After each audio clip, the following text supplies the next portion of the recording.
Y la mayor parte de la gente considera que si no hay una ventaja inmediata, yo no tengo por qué hacer el sacrificio de traer una mascarilla, ¿no? Y el problema de la inmediatez egocéntrica que algunos psicólogos llamaban, que le estaba caracterizando básicamente a las nuevas generaciones de una satisfacción inmediata, de buscar, exigir algo que tuviera un resultado inmediato, pues resulta que aquí no se puede manejar así. Aquí tenemos que pensar a mediano y largo plazo.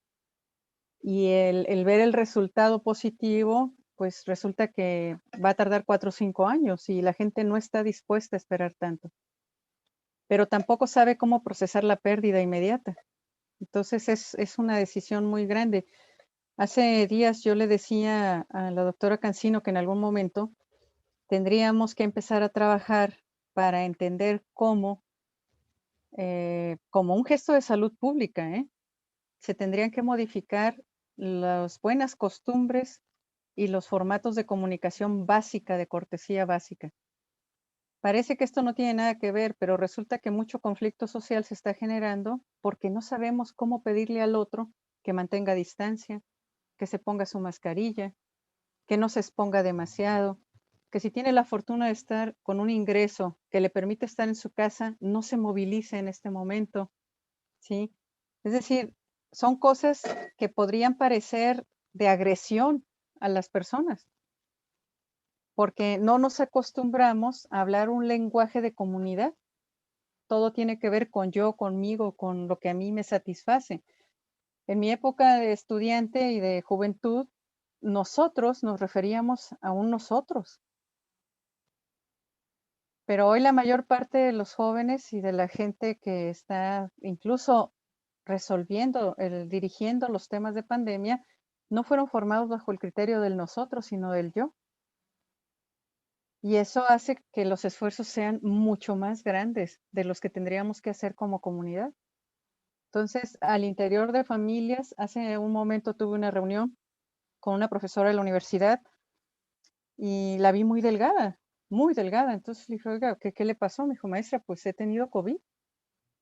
Y resulta que nosotros teníamos 8 o 9 meses controlando muy bien la situación, pero una cuestión de 2 horas donde tuvimos que complacer a mi madre para que pudiera saludar a un familiar, esas 2 horas significó 3 enfermos en su casa. Entonces, ese tipo de cosas, decir, a ver, la opción es o vernos a través de este medio o no vernos tal vez, ¿no? Y a lo mejor en el peor de los casos no vernos nunca más. Ese podría ser el parámetro, pero la gente no pone el pensamiento en el hecho de decir que un sacrificio de hoy puede ser la mejor manera de prevenir no solo su salud, sino la de todos los demás, porque de ese gesto cayeron 3 en esa casa y ya se habían contaminado 5 en la casa de la persona que fue a visitarles. Y entonces sabemos, según los cálculos que yo escuché que se habían hecho, que en 15 días una persona contamina más de 500 personas, porque es un tiempo de incubación muy prolongado en el que no sabemos si somos portadores o no y no tenemos el cuidado suficiente para poder hacer esto. Entonces, es un tema sin duda alguna de salud pública, la reeducación para el trato social. O sea, en este momento la cortesía, la educación, el pensar en el otro, ya no es solo una cuestión de etiqueta, es una cuestión vital.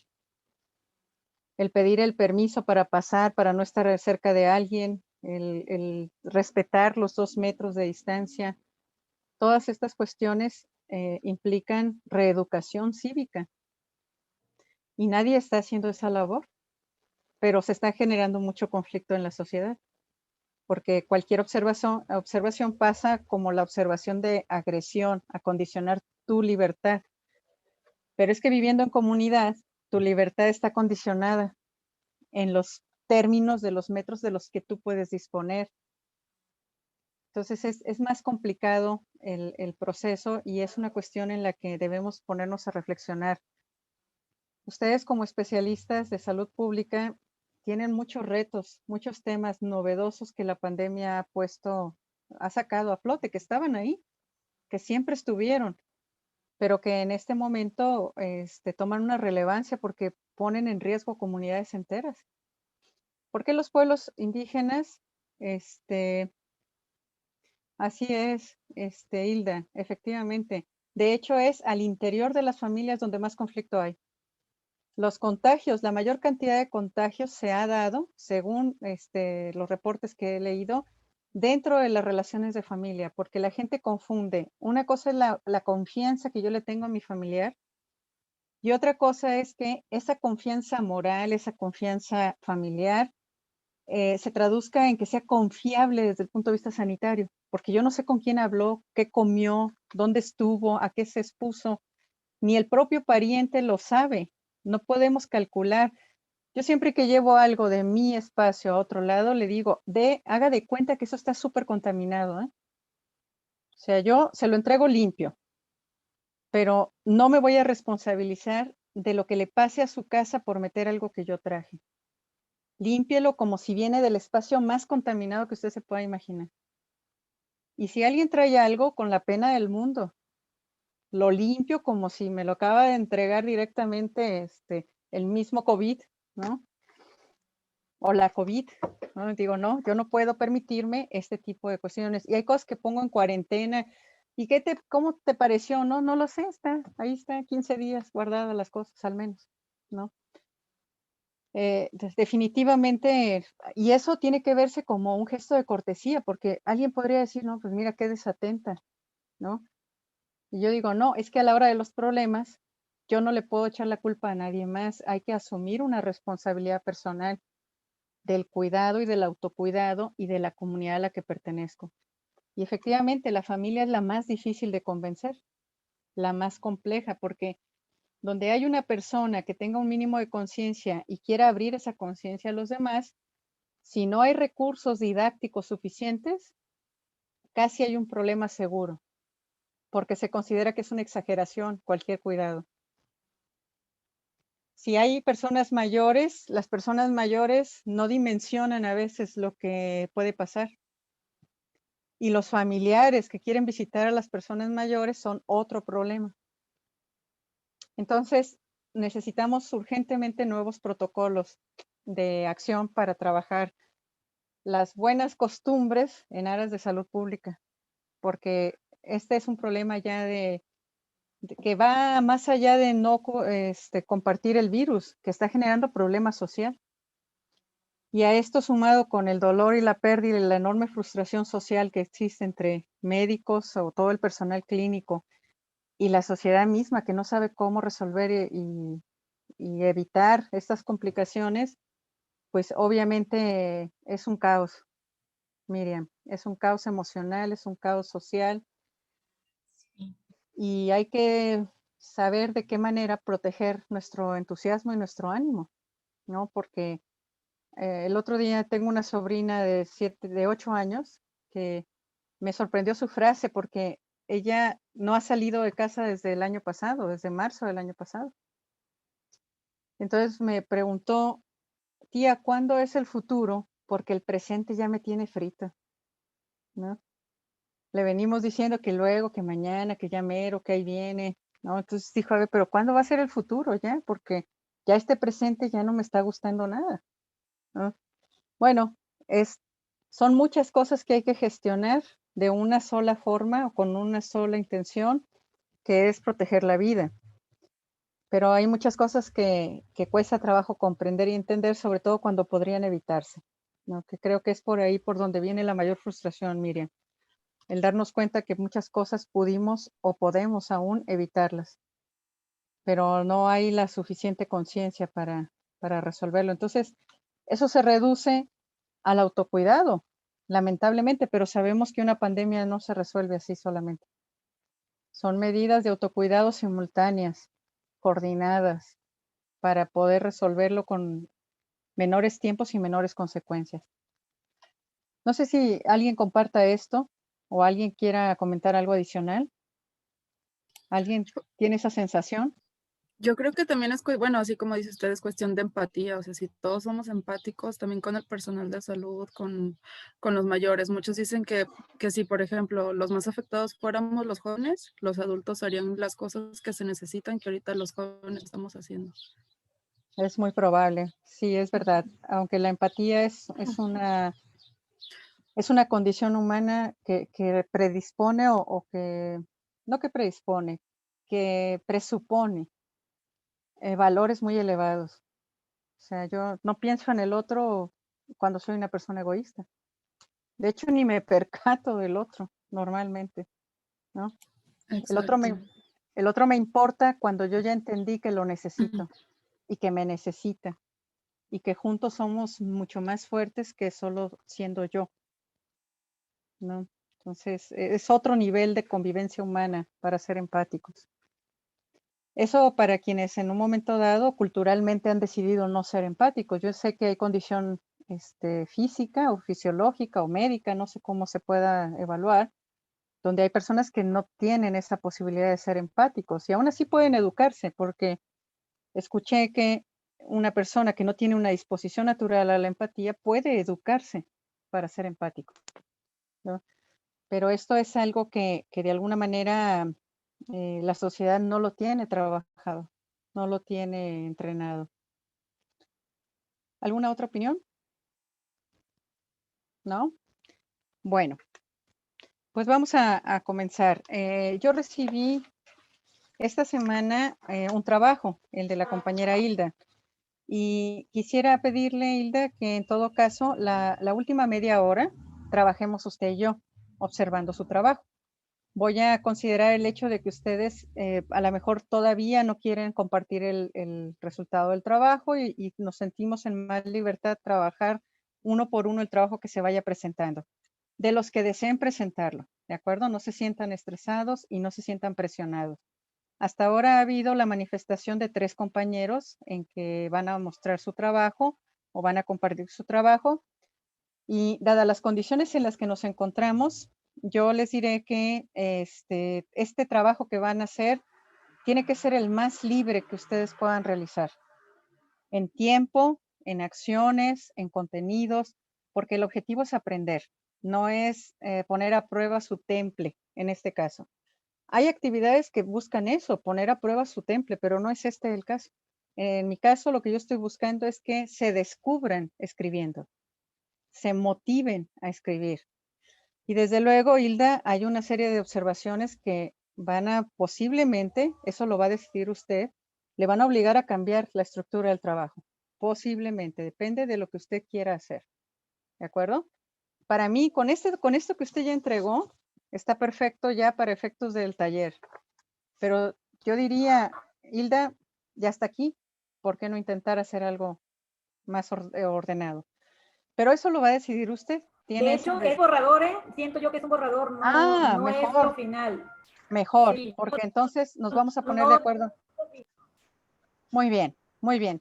Después ya le compartiremos a los compañeros en el momento en que usted me diga la experiencia y de cómo trabajamos y modificamos esto, porque una de las cosas que facilita el que yo vaya mejorando es observar los ejemplos del fallo del otro.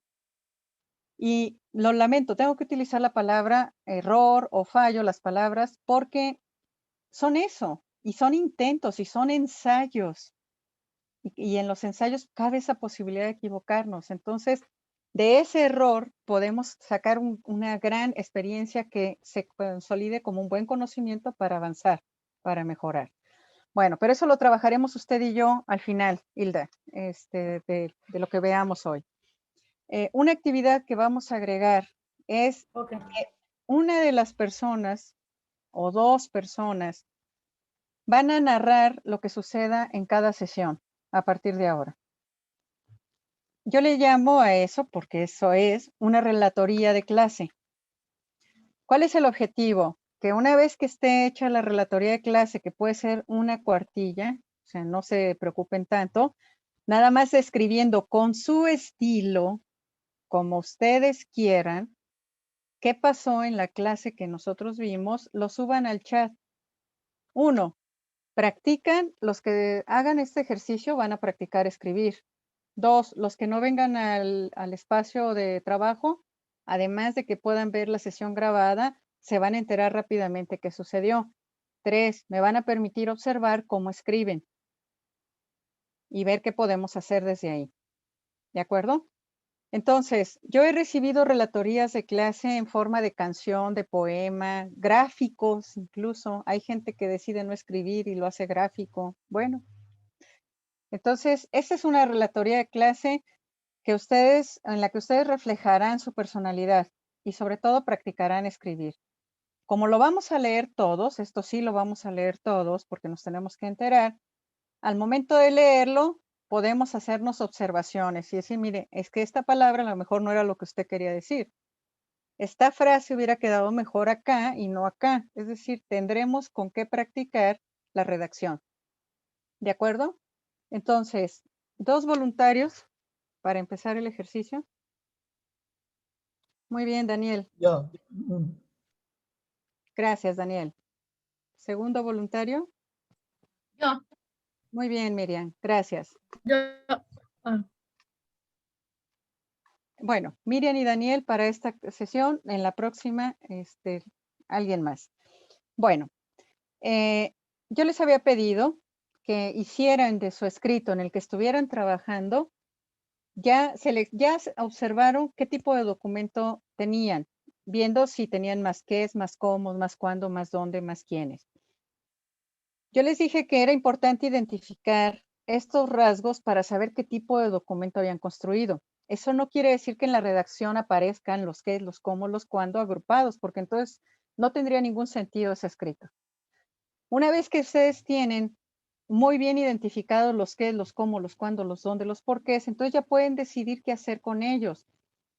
A lo mejor un para qué está en la introducción, a lo mejor un cómo forma parte de la estructura de la hipótesis, a lo mejor un cuándo es un elemento indispensable para el desarrollo del trabajo. Eso lo decidirán en función del objetivo que tengan con el trabajo. Pero sí es importante que vayan viendo de qué va cada uno de los párrafos. Por ejemplo, a reserva de que los detalles se los dé a la compañera Hilda, pero hay muchos qués en el trabajo de la compañera Hilda. Y resulta que a mí me gusta una parte de la conclusión para que sea el inicio del trabajo. Pero eso lo vamos a discutir con ella, porque la parte más interesante del trabajo es justo el último párrafo que escribió. Y es el punto de partida más emocionante que puede tener en el trabajo. ¿Qué puede estar pasando? Que como bien lo dijo ella, es un borrador, maestra, son ideas sueltas. Son ideas que todavía no se están integrando, no sé hacia dónde voy a ir, no sé qué objetivo estoy buscando con el desarrollo del trabajo. Pero el último párrafo le puede dar la pauta, Hilda. Revíselo para que vaya viendo si hay razón. Porque ahí hay un potencial de hipótesis, hay un potencial, desde luego, de pregunta de investigación, hay un potencial de objetivos que puedo alcanzar con mi texto. En todo lo que hasta ahora Hilda ha puesto, hay marco teórico de referencia. Porque son los temas con los que yo voy a preparar mi gran tema. Pero todavía no queda claro, y estoy segura que Hilda me está entendiendo, cómo con todos esos ingredientes va a preparar el gran pastel.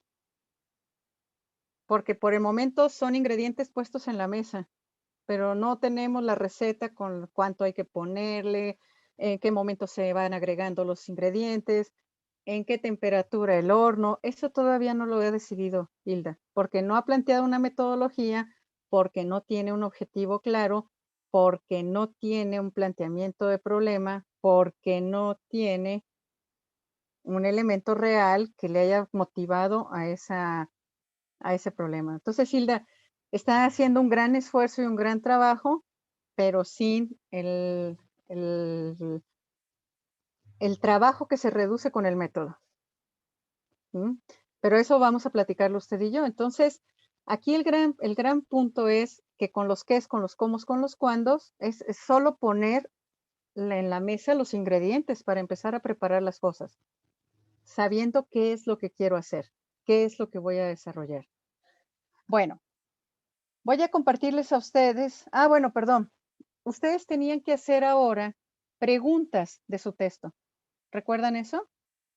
Ya no iban a solo seleccionar los qué, los cómo, los cuándo, sino que las afirmaciones del texto las iban a convertir en preguntas. Y eso necesito que me digan, primero, quién lo hizo. Y en segundo lugar, que nos compartan qué pasó en su cabeza cuando empezó a hacer ese cambio.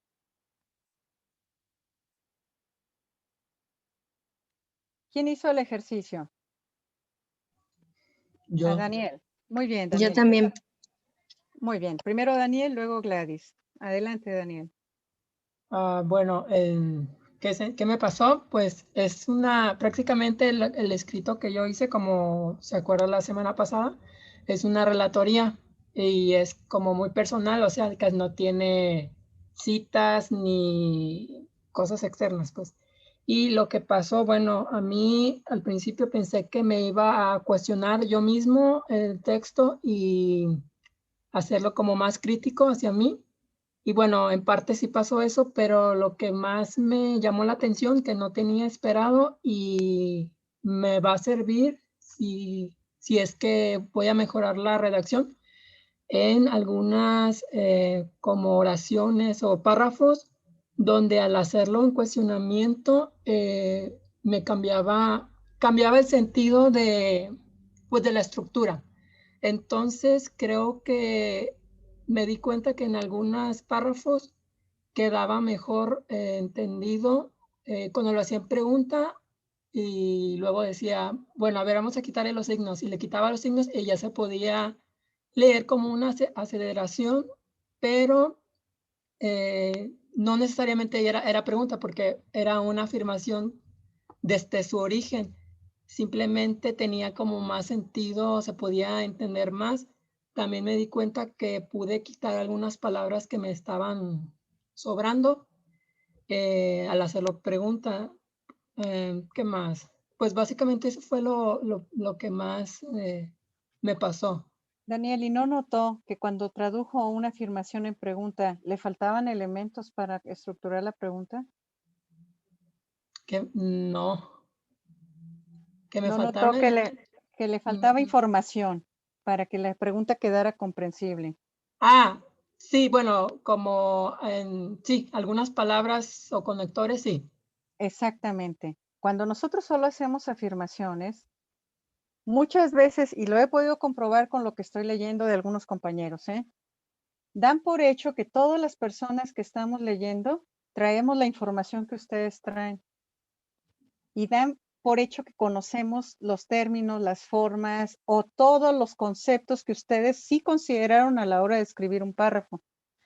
Pero cuando se traduce en pregunta, aislamos esa parte de la información y si no la damos completa, la información que estoy requiriendo con la pregunta es totalmente o incomprensible o en el mejor de los casos, incompleta. Hilda, perdóneme que utilice la pregunta que usted hizo al inicio. Gracias. ¿Las sustancias químicas utilizadas para control de Aedes aegypti representan un riesgo de exposición? Si yo lanzo así solo la pregunta, ¿para quién? Lo primero que surge es exposición para quién. ¿Un riesgo en cuanto a qué? Salud, economía. Es decir, le faltan tantos elementos a la pregunta. Saber preguntar es una cuestión que hay que aprender a hacerlo con mucha conciencia. Cuando alguien habla de la pregunta de investigación, no solamente está diciendo que está preguntando algo, está haciendo la pregunta mágica, por decirlo de alguna manera. Está haciendo la pregunta clave, la más importante, la que abre todos los secretos del tema. Entonces, si ustedes ahora me van a compartir algunas preguntas que hicieron, pero se van a dar cuenta después de esta explicación que la mayor parte de esas preguntas, si las sacan del texto, no sobreviven. Porque sin contexto, la pregunta no tiene una vida propia. Y una investigación, una pregunta de investigación debe sobrevivir por sí misma. Desde luego, está formulada bajo el conocimiento previo que yo tengo de la materia de la que voy a abordar. Pero la pregunta tiene que tener todos los elementos necesarios para que quede bien claro la extensión y profundidad de lo que quiero descubrir con ella. Entonces, si ustedes hicieron las preguntas de las afirmaciones que ya habían hecho, lo más probable es que se hayan dado cuenta, primero, no se trataba de que solo le pusieran los signos de interrogación al párrafo. Se trataba de entender que para construir una pregunta con ello, yo tengo que considerar los cómo, los cuándo, los dónde, los por qué, los para qué, los quiénes. En el fondo, la buena pregunta tiene una búsqueda de esa dimensión. Por eso cuando la pregunta que nos sugiere la compañera dice las sustancias químicas, hasta ahí, pues abierta, pero luego dice ella, y lo cierra muy bien, utilizadas para el control de Aedes aegypti, ¿representan un riesgo de exposición? Mi primera pregunta es, ¿solo los plaguicidas son sustancias químicas que se pueden utilizar para esto o habrá más? No lo sé, ¿eh? Le pregunto desde la ignorancia. Porque como la pregunta fue tan amplia, la dimensión de sustancias químicas es tan extenso, si yo me quedo solo con esa extensión de sustancias químicas, estoy obligada a reflexionar sobre todas las sustancias químicas. Está acotado en cuanto al Doctora, control tengo del una duda. mosquito. Mande, Anet, dígame. Quiere decir que una vez, bueno, ya que yo no hice esas preguntas, ya que tengamos esas preguntas, tenemos que poner todo ese contexto que va a responder esa pregunta para que sea más entendible el texto. No necesariamente tiene que estar, si no es necesario en la redacción, no, Anet, pero sí tiene que quedar incorporada la idea general de lo que yo quiero buscar. Imagínense ustedes, no tengo aquí algo a la mano. Bueno, a ver, imagínense que ustedes quieren conocer lo que tiene este celular y que la pregunta es la clave que está aquí, la clave numérica que se va a necesitar. Si falla un número, ya no se abre ese celular. Lo mismo sucede con una pregunta. Si hay algo que no tiene la pregunta, no vas a encontrar la dimensión del conocimiento que estás buscando. Miren, lo que yo he observado es que a veces cuando se enseñan clases de metodología, el estudiante puede tener la impresión de que es ocioso determinados pasos, que nos los podemos saltar en aras de agilizar cosas. Pero la verdad es que existe la obligación de leer mucho antes de hacer el planteamiento formal del problema, porque necesito darme cuenta de cuántas cosas desconozco yo como persona y cuántas cosas desconoce la comunidad académica científica a la que yo pertenezco. Y por tanto, casi seguro que lo desconoce el mundo. Las preguntas, Anet, se convierten en la dimensión del conocimiento que yo estoy buscando. Pero si yo no tengo claridad de lo que la humanidad conoce sobre el tema que estoy abordando, difícilmente voy a poder formular la pregunta que abra nuevo conocimiento, porque no tengo ni idea de lo que ya se sabe. Entonces, el marco de referencia, las lecturas que ustedes tienen que hacer antes de desarrollar un tema, muchísimo antes de escribir el tema, es necesario para saber cuál es mi objetivo. A reserva de detallarlo con mi compañera Hilda, pero le voy a pedir otra vez permiso para utilizar un ejemplo. Dice la compañera Hilda, gracias Hilda, la utilización alternativas de control biológico y los cuidados higiénicos de los patios, depósitos e interiores de las viviendas son la mejor opción y pueden ser efectivas en la medida en la que se realice con continuidad. Esta es la última conclusión a la que ella llega en el trabajo. El problema es que en las páginas previas no hay casi referencia al hecho de que el control o la alternativa de los controles biológicos sean viables. Esta es una conclusión que ella sacó, pero que a mí me parece que es la mejor manera de iniciar el trabajo. Que ese puede ser el objetivo, incluso la hipótesis que se plantea el del pequeño ensayo. ¿Es viable a través de un control biológico resolver el problema de salud pública que generan los vectores? Esa es una afirmación muy grande que tiene que demostrarse, pero no necesariamente va a ser usted la experimentación. Ya hay estudios con los que usted puede organizar esta información y hacer del ensayo una divulgación académica. Lo que le facilitaría a la comunidad es concentrar información en ese sentido. ¿Se fija, Hilda, que con un objetivo de esa naturaleza puede tener más sentido el enorme esfuerzo que está haciendo hasta ahora? O sea, demostrar, compilando información, que el control o la alternativa de control biológico es más efectiva y es más saludable y hasta más económica. Más económica. Y Sí. es que creo que muchas ideas quería plantearlas, pero ya a la hora de la hora ya no sabía dónde conectarlas. Creo que sí me hace falta así esto, como que me lea y me diga dónde de plano, a veces hasta a lo mejor hasta duplicar. Sí, de hecho hay una información al inicio, Hilda, que usted debería agregar como contexto general. ¿Qué es un plaguicida? ¿Qué es un vector?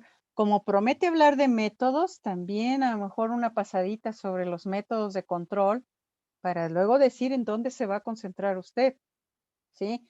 Esto ya tiene otra dimensión de la que hablaremos después. Los conocimientos generales, los conocimientos particulares y los conocimientos singulares. Esas son maneras de organizar la información de tal manera que ustedes tengan muy claro en qué plano de la información se están moviendo.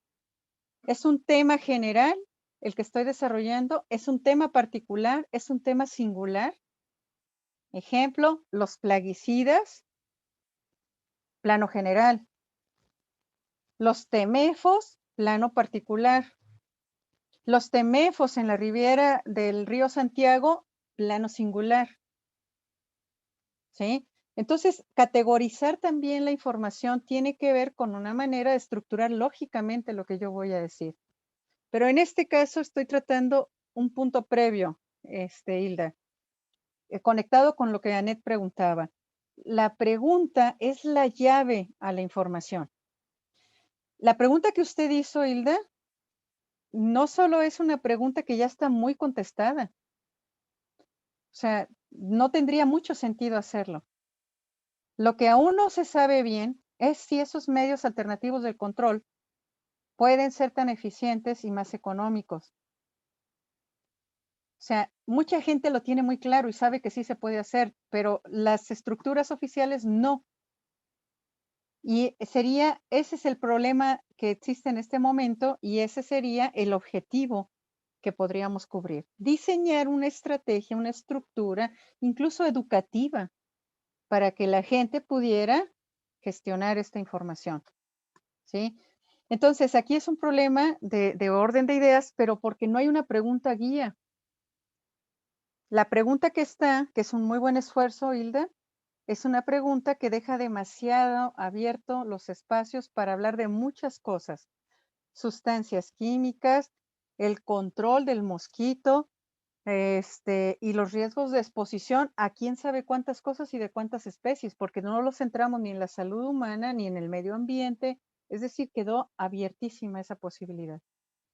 Entonces, la parte del rigor metodológico nos debe llevar a un punto de ahorro de tiempo, de energía, de organización de ideas. La clave para empezar a trabajar está en la formulación de las preguntas. Y lo que a mí me interesaba que hicieran con este ejercicio es que se dieran cuenta que formular una pregunta es difícil. Sobre todo cuando la pregunta la va a leer a otro que no sabe de qué estoy hablando. Y en este caso, las preguntas de investigación deben poder sobrevivir con autonomía, al margen de que las haya motivado una larga o muy amplia bibliografía que me he tenido que leer para formular la pregunta.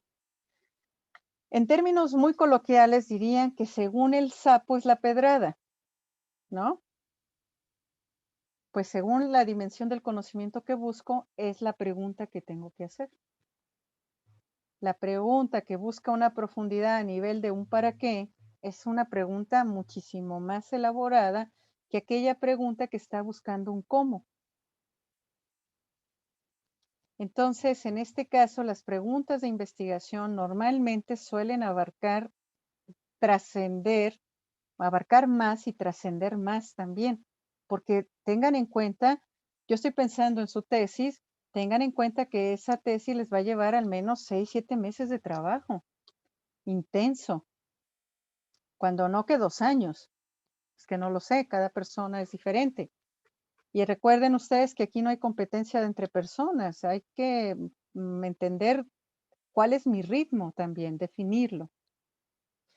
Aquellas personas que tienden a ir a mucha extensión, ya se los comenté, no hagan un amplio tema, es uno chiquito para profundizar. Pero hay personas que tienen una gran capacidad para conectar muchos temas. Entonces, esa persona debe tomar un tema central y de ahí decir cómo se va a conectar y funcionar con otras disciplinas. Son objetivos diferentes, pero también obedece un poco al estilo de persona que yo soy, que yo puedo llevar, que yo puedo ser. Mis habilidades también tienen que ser muy reconocidas para saber cómo trabajar en la parte de investigación. Incluso cómo mejorarlas o cómo adquirir otras habilidades que son necesarias en mi formación y que no las tengo aún adquiridas. Entonces, ¿qué otra experiencia pudieron haber tenido en la formulación, en el pase, Gladys, de mi afirmación a las preguntas? Pues yo me di cuenta, mencionó algo ahorita, de que cuando yo intentaba hacer mi pregunta, decía en el texto, bueno, de aquí puedo hacer una pregunta, pero ya al momento de yo redactarla con las mismas palabras del escrito, pues decía, no, pues esto ya no es una pregunta o no me van a entender de qué estoy hablando. Entonces ya era necesario que yo le tenía que agregar otras palabras para que se Así es. entendiera mi pregunta. Así es, Gladys. Esa es parte de lo que yo quería que se dieran cuenta, que la afirmación está dada en un contexto más amplio de ideas que ya estaban redactadas, pero la pregunta tiene que sintetizar. Y en esa síntesis yo tengo que saber encontrar los elementos estructurales de mi pregunta para que pueda tener autonomía. Entonces, ¿alguien más hizo el trabajo? ¿Alguien más vivió la experiencia de pasarla de afirmación a pregunta?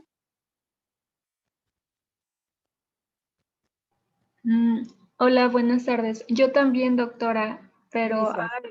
yo lo volví a hacer todo de nuevo porque la clase anterior Ajá.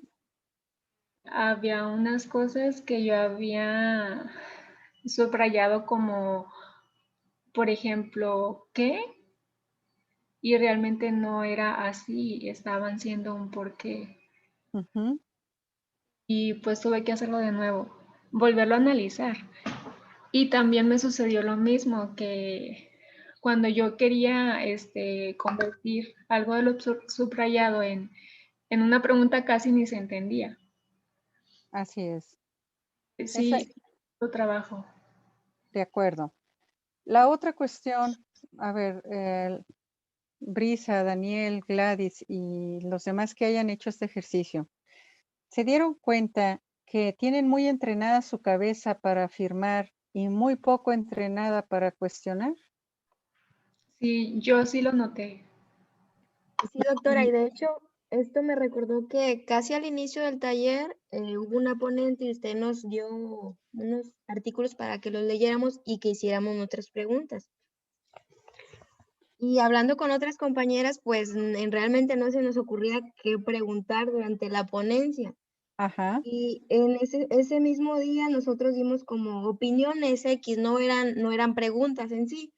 Y al final de esa clase, usted, todas las opiniones que nosotros habíamos hecho, usted las hizo en preguntas. Y me dijo una compañera, ¿cómo le hace para hacer tantas preguntas de simples opiniones que nosotros dábamos, pues, y que no se nos ocurrían en preguntas? Muy, gracias Gladys por recordarme ese ejercicio que lo tengo aquí. Ahorita lo podemos revisar de nuevo. La razón por la que fue relativamente sencillo hacer toda esa cantidad de preguntas que derivaron de sus afirmaciones, es porque tengo claro que puedo dudar de todo. Es decir, hay un entrenamiento y una predisposición a cuestionar lo que está en mi entorno. Y me es fácil saber detectar por práctica, esto hay que también decirlo, todavía es una cuestión que ustedes van a empezar a hacer, pero ya hay que empezar a hacerlo, ¿sí? Por práctica suelo cuestionar lo que está pasando en mi entorno. Entonces, las afirmaciones son el producto de un tipo de educación que recibimos, diseñada a finales del siglo XIX, desarrollada muy disciplinadamente en el siglo XX para memorizar el conocimiento que ya estaba diseñado y hecho.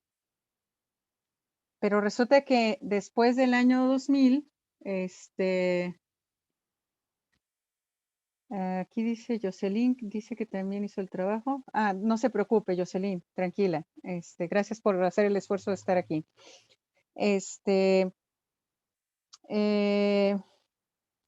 Después del año 2000, resultó que todo el conocer y el saber que habíamos acumulado ya no era todo.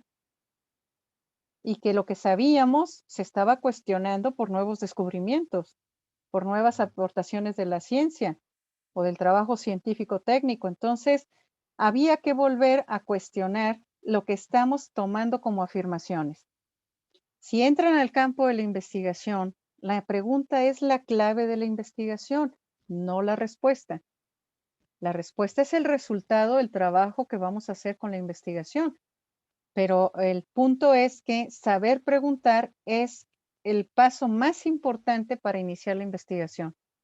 ¿Cómo formulo y estructuro la pregunta? Entonces, no estamos acostumbrados a preguntar porque el modelo educativo no nos enseñó a preguntar, nos enseñó a memorizar. Sin embargo, en investigación es fundamental saber preguntar. Y la idea con este ejercicio es que ustedes comprendieran que necesitan predisponer su cabeza para hacer preguntas. Y para empezar, el trabajo que nosotros tenemos obligación de hacer como académicos, como científicos en formación, es trabajar la evaluación del conocimiento que está hasta este momento considerado como válido y vigente. De hecho, ya no recuerdo quién decía que el método tenía por misión, cuando digo quién me refiero a uno de los grandes metodólogos que la humanidad ha tenido, incluso de los primeros metodólogos, que el método tiene como misión evaluar el conocimiento vigente hasta ese momento, no solo crear nuevo conocimiento, evaluarlo. Y eso tiene que partir de un cuestionamiento. Entonces, ustedes que están trabajando y se están entrenando para la salud pública con todos los retos que la humanidad tiene en este momento, que está desafiando todos los parámetros sociales establecidos, más que nadie tienen que estar en el cuestionamiento. Más que en la lectura de las afirmaciones, es en la lectura del cuestionamiento. Y hay que entrenarse. Ese es un entrenamiento que llega un momento en que es muy automático hacerlo, porque la curiosidad del ser humano también es connatural. Entonces, tenemos qué les gusta para los que se han formado en la universidad, en la preparatoria, en la secundaria, en la primaria, en el kinder, 25 años educándose para memorizar. Pero en la naturaleza nuestra está la curiosidad y la capacidad para cuestionar a los demás. Por eso yo les decía hace algunos días, no sé si se los dije antes, que hay que recuperar la capacidad de sorpresa de los niños. Los niños están en una búsqueda permanente de información y de razones. Y es así como el investigador tiene que estar cuestionándose permanentemente las cosas. Entonces, en este caso, lo que quería que se dieran cuenta es que dejaron de estar entrenándose para preguntar. Y su labor en la maestría es cuestionar. Porque si viviéramos en un modelo social y de salud ideal, óptimo, Pues yo entendería un poquito eso de que lo acepten como algo ya hecho y realizado. Pero resulta que no es ni un sistema social óptimo, ni es un sistema de salud óptimo. Está todo por hacerse y no estamos entrenados para cuestionar y cuestionarnos a nosotros mismos. Entonces, la pregunta, la formulación de la pregunta es clave. Alguien me podrá preguntar, a ver, ¿y cómo lo puedo hacer? Cada vez que ustedes tomen un texto, ya no se planteen aprender del texto lo que hay literalmente ahí. Pregúntense por lo que el autor habrá querido decir y qué fue lo que le motivó a hacer para llegar a la conclusión que está afirmando.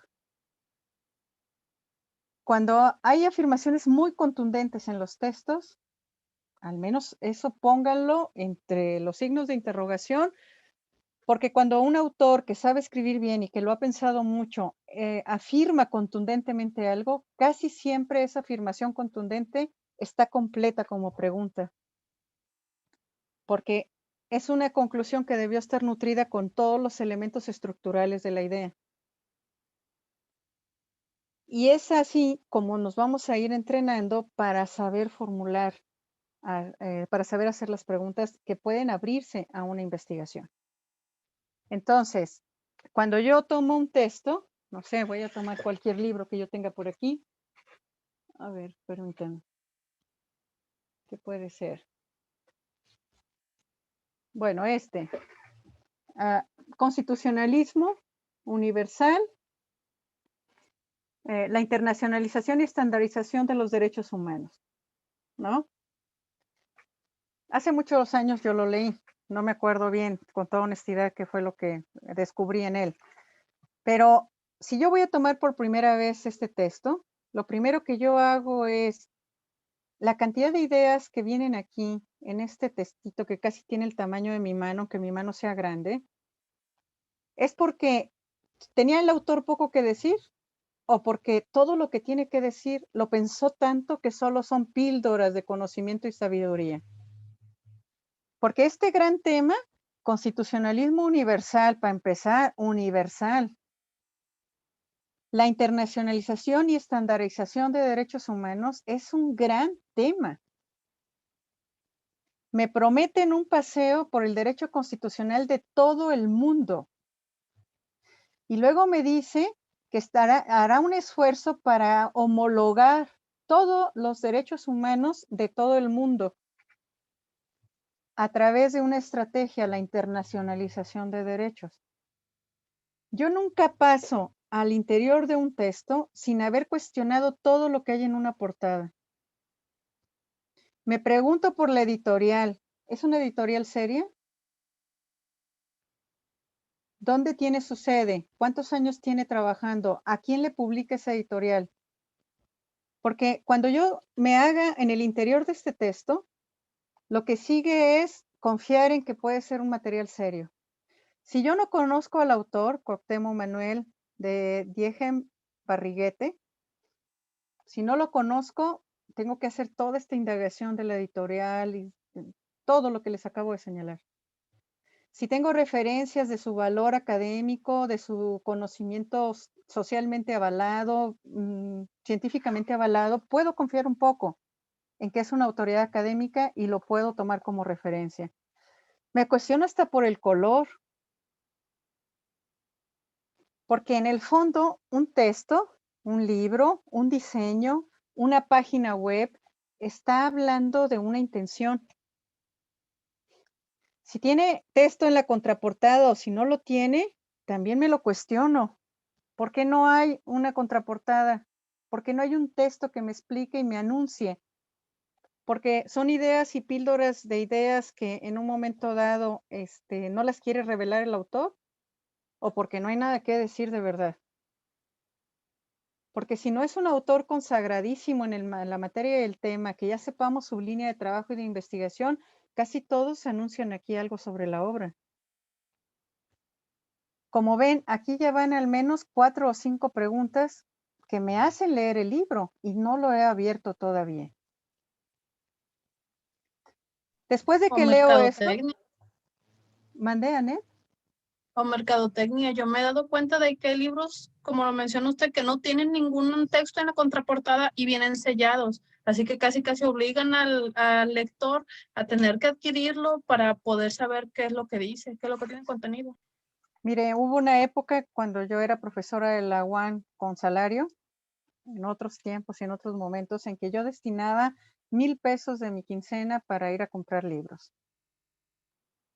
Se podía hacer eso, y recuerdo a una señorita de Porrúa que al final tuve que meter incluso una petición a Porrúa en México, ¿sí? Porque todos los libros estaban cerrados. Me preguntó que si yo me leía los libros o no me los leía o solo los compraba. Entonces, pues le dije, no, mire, es que una quincena los cargo con este hombro y la otra quincena con el otro para nivelar la columna. Me dijo, ¿en serio? Le digo, no, señorita, sí los leo, ¿no? La estrategia de Porrúa era esa, hacernos comprar el libro sin haberlo leído. Y le digo, ¿yo por qué voy a leer algo que no me aporta nada? Me puedo dar cuenta de qué tanto me aporta el libro si yo antes de abrir el libro me formulo 3 o 4 preguntas y las encuentro en el índice. Diga lo que diga el autor, ya me interesa. Porque está en la frecuencia de mis necesidades intelectuales. Claro, esto ya es algo muy personal, ya es un estilo muy personal, ustedes encontrarán el propio, pero resulta que el diálogo con el autor se tiene que dar en toda su estructura. Normalmente, salvo que sean colecciones muy armadas, al autor le dan la oportunidad de opinar sobre el diseño de sus libros. Y si un autor autoriza algo, en el fondo está mandando un mensaje desde la portada.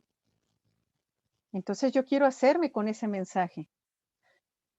La segunda situación que yo hago una vez que ya leí portada y contraportada es revisar de inmediato el índice. Pero les repito, me planteo varias preguntas como la que ya les dije. ¿Abarcará todos los sistemas del mundo? ¿Cómo lo habrá hecho? ¿Cuál es su estrategia para abarcar en qué les gusta? ¿140 páginas chiquitas? El mundo constitucional en materia de derechos humanos de más de 200 países, porque es lo que me ofreció y me prometió. ¿Cómo lo habrá hecho? O no hará una revisión de países, sino de modelos jurídicos. Bueno, pero yo ya tengo preguntas. Me voy al índice para ver si me responde. Y con el índice me tengo que dar cuenta si está en la frecuencia o no. Derechos humanos, nociones básicas. La internacionalización de los derechos humanos, los inicios. Ah, ya vi, la Declaración Universal de Derechos Humanos, los pactos de Nueva York y el cambio de paradigma. Ah, lo que él me ofrecía como internacionalización no es más que un recorrido histórico de cómo se construyeron los derechos humanos. De acuerdo, está bien, me sirve, pero no era todo lo que yo me imaginé antes. La estandarización de los derechos humanos, el surgimiento de un constitucionalismo mundial. Ah, no me está hablando de cómo se consolida, sino cómo está surgiendo. Bueno, ya me ubicó en un tiempo y un espacio y está bien, lo acepto, me agrada. El nuevo orden jurídico mundial, ¿de acuerdo? Me agrada. Está bien, hasta ahí quedé. Después voy y me consulto la bibliografía. Si yo conozco algunos de los autores de la bibliografía, ya más o menos sé por dónde se va a ir él. Cuando el lema ese de dime con quién andas y te diré quién eres, opera para efectos de dime a quién lees y te diré cómo vas a escribir y lo que vas a escribir. Porque finalmente podemos ser muy creativos, muy inteligentes, muy ilustres, pero resulta que no puedo construir sola las ideas. Normalmente yo tengo el apoyo de los autores que leo y consulto, por eso es muy importante que yo vigile a quién voy a leer, que cuestione a quién voy a leer, que tenga la claridad de saber qué línea de pensamiento está reflejando a quien yo voy a leer. Marcela puede decir, oiga, qué difícil es esto, maestra? O sea, no, ¿cómo puede ser tanto? Marcela, la diferencia entre el conocimiento popular y el conocimiento científico y la divulgación científica es el rigor en la calidad de la información. Por eso tenemos una responsabilidad social muy elevada al hablar de investigación y al hablar de conocimiento. Cualquiera puede hablar cualquier cosa. no está obligado a hacerlo con responsabilidad. Pero resulta que si eres un investigador que va a obtener un documento que le da la licencia para ejercer como especialista en lo que ustedes quieran, es porque esa licencia representa el aval del Estado mexicano para decir que son personas confiables en lo que están transmitiendo. Y eso es lo que representa un enorme esfuerzo a la hora de leer. Yo no me preocuparía, Marcela, lo que haría es diseñar una estrategia para empezar a hacerlo a partir de ahora. Porque visto así como la meta se ve tan elevada y tan grande y tan distante de mí, pero la verdad es que todos tenemos que empezar en un momento, tomar la decisión y empezar a modificar esa actitud. Al paso de 2, 3, 5 años, se vuelve una especialista del área en la que usted decidió aplicar esa actitud. Dicen los especialistas del tiempo que se requieren 10,000 horas de trabajo, ya se los había comentado. ¿Dónde aplicamos esas 10,000 horas de trabajo? Es una decisión nuestra. Y a veces aplicar las 10,000 horas de trabajo a ese rigor metodológico es parte de lo que tenemos que hacer. Cuando yo leo la bibliografía y me encuentro con que aquí, por ejemplo, ha citado a Norberto Bobbio, un clásico, ha citado a Caballero, otro clásico mexicano, ha citado a otro que no voy a decir su nombre, pero no tiene tan buena fama para nosotros, bueno, ya más o menos pongo en duda. Veo que citó a Diego Valadez, una institución en materia jurídica mexicana. Cuando ya veo que está citando a otros contemporáneos, entonces digo, este tema me interesa. Porque por peor que lo haya podido interpretar el autor, tomó como referencia autores que son claves. ¿Yo cómo lo sé que son claves? Porque antes leía a esos autores. El trabajo es, mi abuela decía que a su vez, su padre decía que a comer y rascarse el trabajo era empezar, ¿no? Y yo creo que esto también lo podemos aplicar al entrenamiento para la lectura de investigación. A empezar a cuestionarse, el trabajo es empezar, porque una vez que ya empiezas, ya no vas a parar nunca. Entonces, ese punto es el que define todo un cambio de conducta y actitud. Bueno, ya leí la portada, la contraportada, el índice que responde a mis preguntas iniciales, la bibliografía que me dice la seriedad del texto. Y me voy a ir entonces bueno, en mi caso yo ya soy muy desordenada para leer. Hace muchos años que no leo de derecha a izquierda, perdón, de izquierda a derecha, leo de derecha a izquierda. Empiezo por los temas más acabados para irme a los temas iniciales hasta el final. Pero eso ya obedece a una estrategia mía, eso es una cosa que no lo recomendaría a nadie porque eso responde a mi propia manera de manejar la información y que tiene objetivos muy claros para mí, pero no es lo correcto. Lo ideal sería empezar a trabajar del capítulo 1 al capítulo 2, al 3, al 4, para ir viendo cómo el autor desarrolló metodológicamente esta idea. Normalmente, en este caso, hay 4 apartados. Introducción, el tema de derechos humanos para hablarme de las generalidades, la internacionalización de los derechos humanos es el otro tema y la estandarización de los derechos. Las 3 cosas estaban prometidas en el título, ¿se acuerdan? Los 3 aspectos que tiene el título del documento, si lo ven bien ustedes, son exactamente la estructura que viene en el índice. Entonces me queda claro que el autor, metodológicamente hablando, es cuidadoso. Lo que promete en el título, lo desarrolla en el contenido. ¿Lo alcanzan a ver? Perdón, a ver. Ahí. Sí, sí se ve. Sí. Sí, se ve. Aquí está el otro capítulo. Y aquí está el otro capítulo.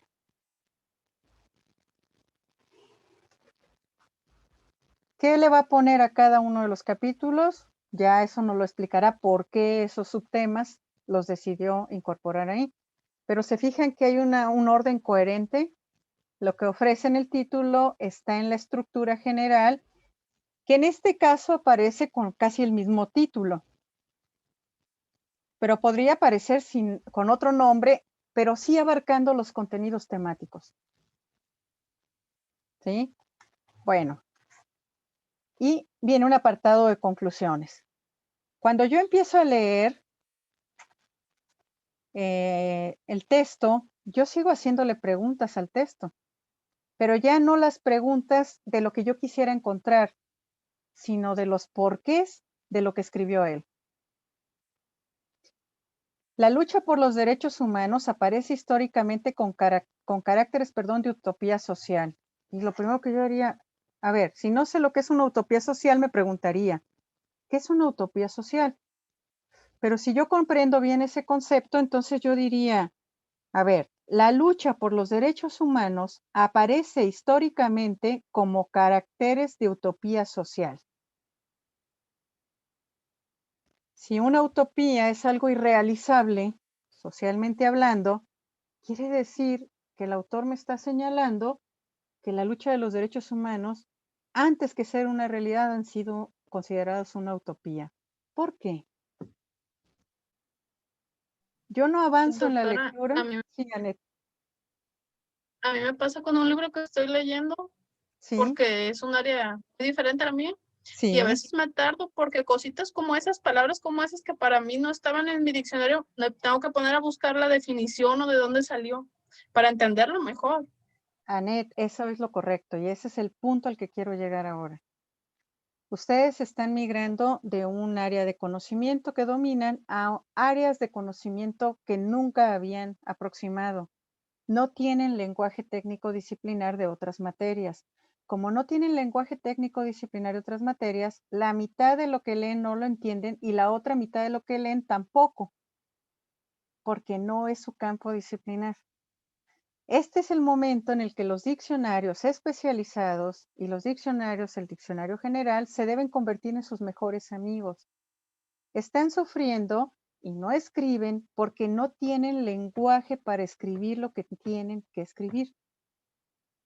Si volvemos a esa frase que yo les compartí de mi maestro, solo escribe el que tiene las ideas claras. Pero si resulta que yo no puedo abarcar un texto porque no comprendo las palabras que son propias de una disciplina que yo no domino, ¿cómo voy a tener claridad de lo que quiero decir? Efectivamente, Anet, la mitad del gran esfuerzo que ustedes van a tener que hacer y están haciendo en su maestría es ampliar lenguaje técnico disciplinar. Y si hay que pararse para leer palabra por palabra con el significado que le corresponde, hay que hacerlo. Efectivamente, la utopía social para quienes son del ámbito social puede ser un concepto más o menos comprendido, y más o menos, porque hoy los jóvenes se inventan los conceptos, ni siquiera está claro que lo tengan bien preciso. Pero es más probable que en el ámbito social hayamos escuchado la palabra utopía a que ustedes en el ámbito de la salud lo hayan podido escuchar. Un médico poeta puede haber traído la palabra utopía, ¿sí? Pero en el ámbito social ese es un concepto que sí podemos identificar con mayor frecuencia.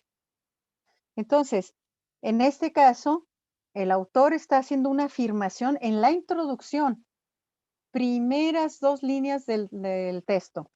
La lucha por los derechos humanos aparece históricamente con caracteres, de utopía social. Solo en esa frase ya nos podemos detener un rato. Porque si se fijan, el autor está diciendo que la lucha, es decir, los derechos humanos no han sido nunca una concepción graciosa, amable, espontánea.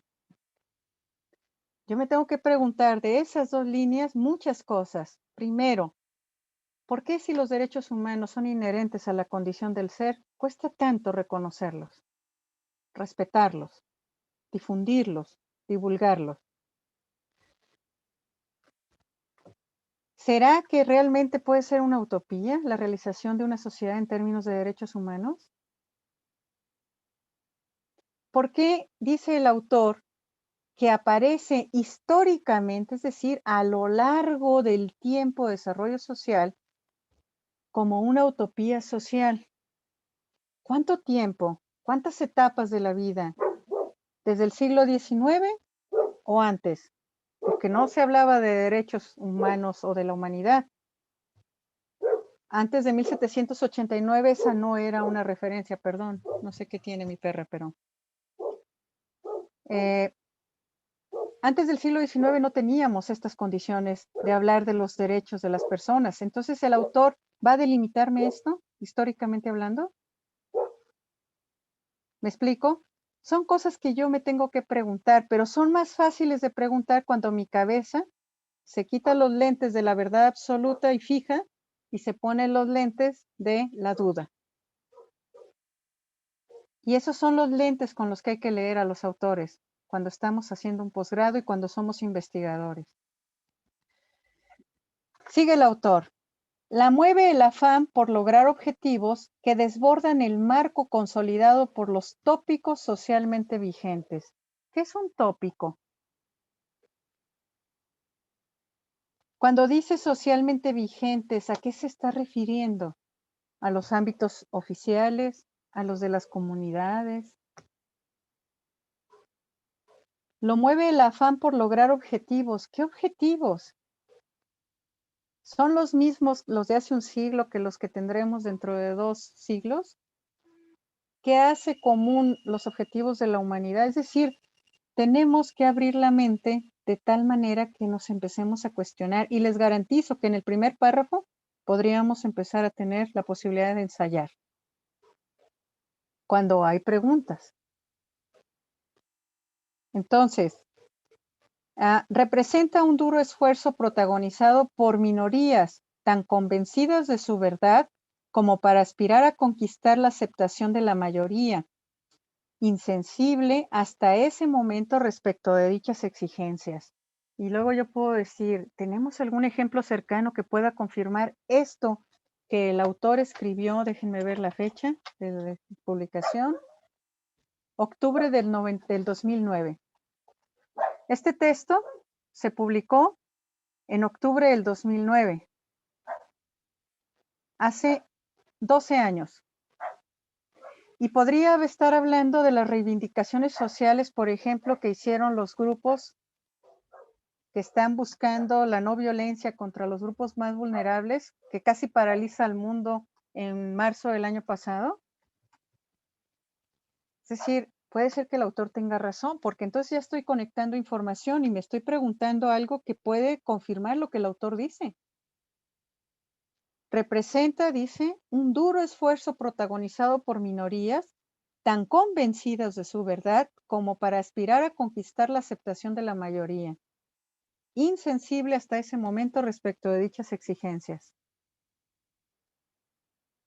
Si el autor escribió en 2009, ¿a qué injusticias de minorías se estaría refiriendo en el 2009? Porque sigue siendo aplicable en el 2021. ¿Se dan cuenta cómo se lee para la investigación? Cuando yo estoy formulando estas preguntas, yo debo irlas escribiendo porque no sé en qué momento va a aparecer la gran pregunta articuladora de toda mi inquietud. Al menos en 1, 2, 3, 4, 5, 6, 7, 8, 9, 10 rengloncitos, que son los primeros del párrafo. Ahí ya aparecieron, ¿qué? ¿10 preguntas? A lo mejor ninguna de ellas es todavía digna de una pregunta de investigación, pero sí está reafirmando conocimiento en mí. Hacer significativo el conocimiento significa que lo aproximo a mi realidad, a mi comprensión, a mi experiencia, a la utilidad que yo le puedo dar. ¿Y qué mejor manera de hacerlo que cuestionándolo con los parámetros que yo cuestiono? Créanme, nadie puede mostrar más cultura de la que realmente posee o menos cultura de la que realmente posee. Podría haber un artista, una actriz, un actor que pueda fingir un poco su sabiduría y reducir su escala, pero aumentar su escala de conocimiento sin poseerlo de verdad es muy difícil. ¿Recuerdan ustedes el ejercicio que hicimos con la sopa de letras? ¿Recuerdan que les dije que en la investigación trae siempre implícito lo que nosotros traemos en la cabeza,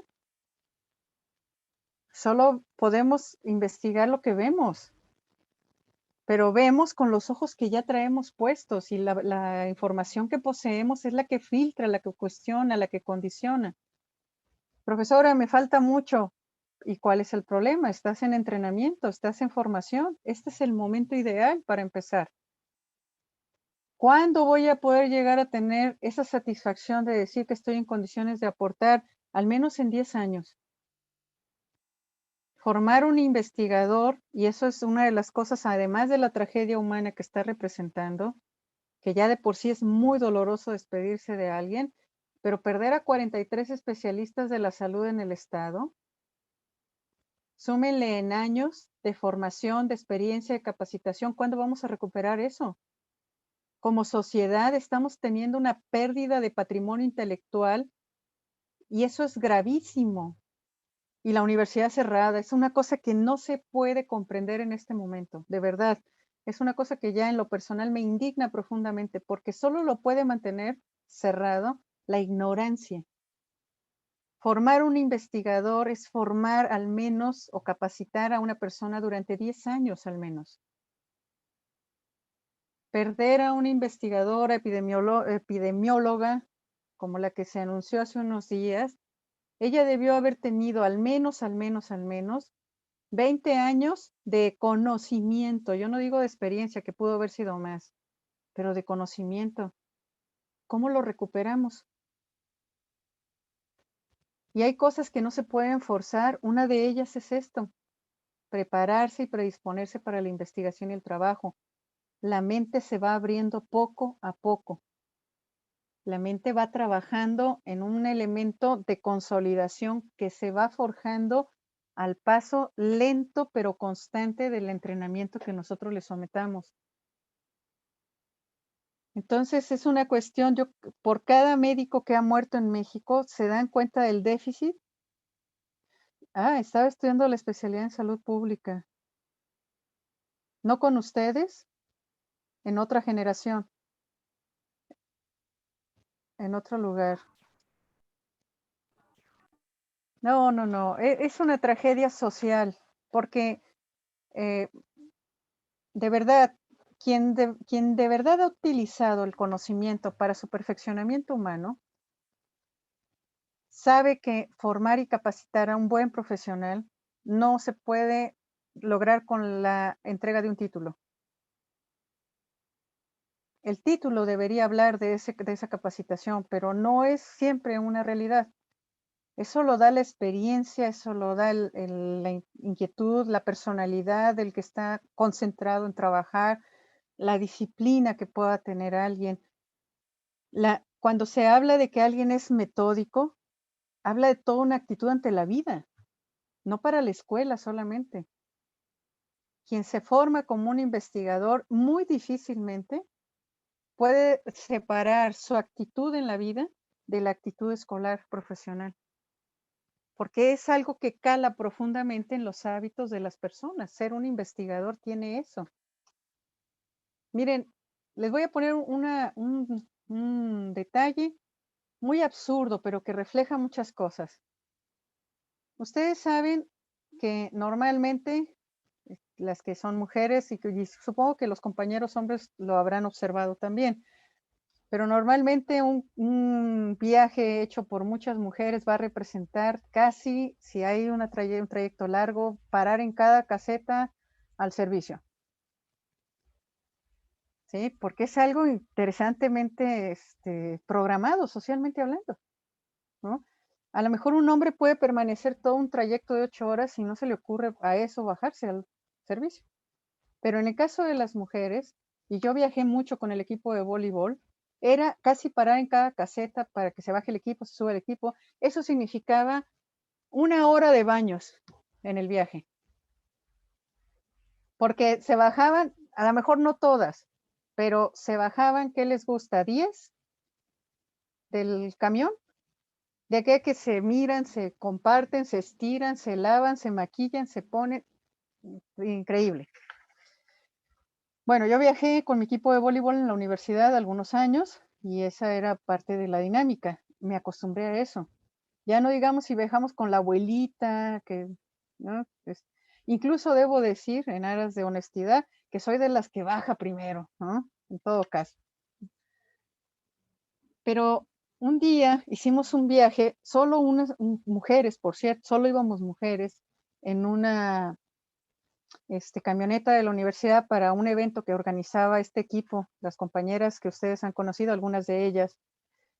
Y se programó todo de tal manera que teníamos que llegar en 6 horas al lugar que estaba previsto el evento, y era organizador este equipo de profesoras. Tenía que estar antes. ¿Saben cuántas veces paramos en un trayecto de 6 horas? Una sola vez.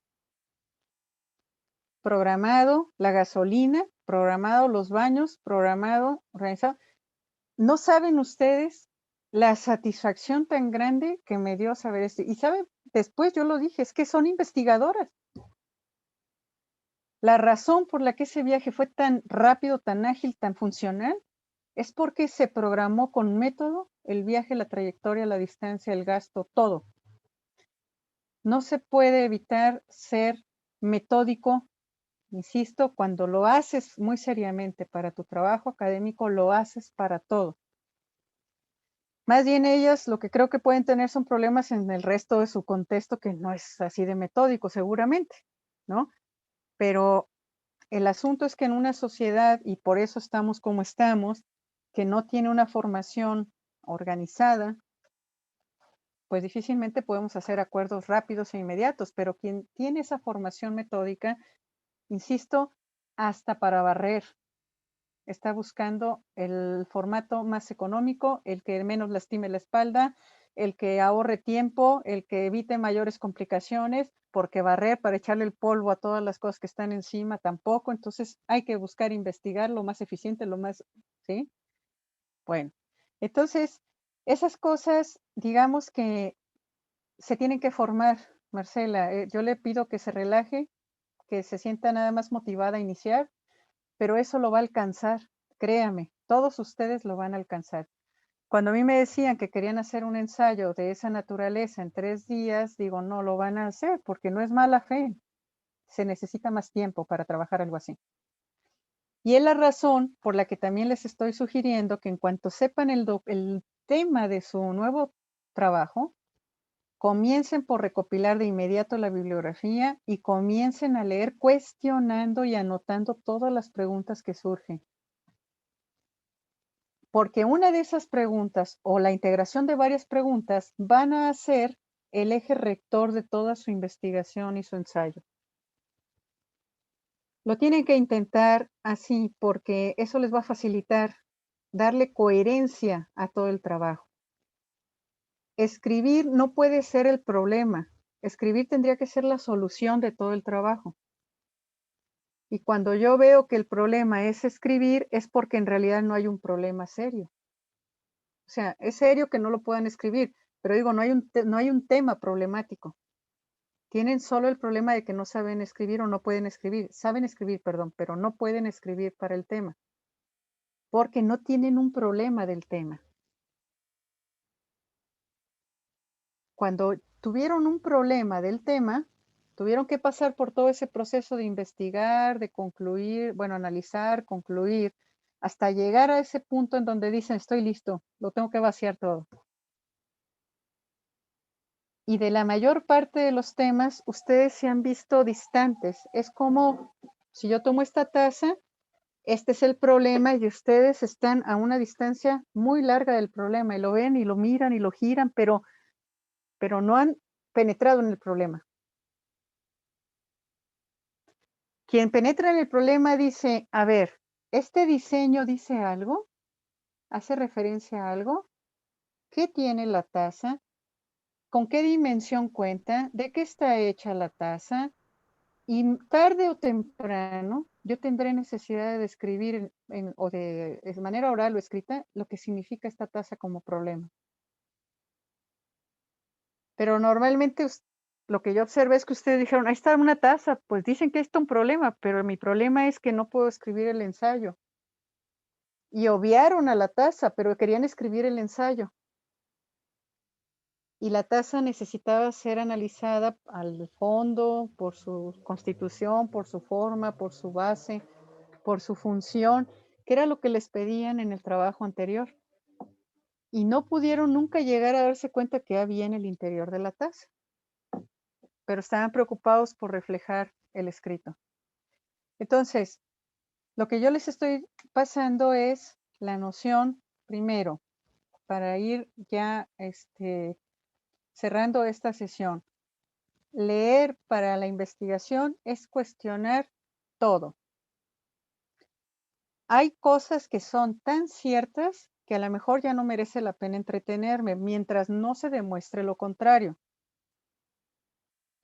Pero mucha de la información, yo ahorita, por ejemplo, tuve necesidad de buscar algunas cosas en torno a coronavirus y veo que la información es de mayo y digo, eso a mí no me sirve, porque de mayo ahora quién sabe qué tantas cosas se habrán dicho y ya no es un tema que a mí me pueda orientar, ¿sí?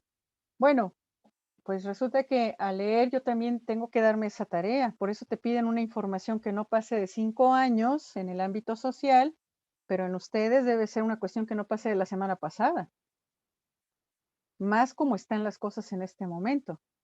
Entonces, verificar mi cantidad de información, la calidad de la información y cuestionar lo que está ahí es parte importante de la base que me va a llevar a ese éxito a la hora de escribir. Quédense con esto que les acabo de señalar. Escribir no puede ser el problema. Escribir debería ser la solución. Porque si escribir el documento es tu problema, quiere decir que no abordaste el problema real.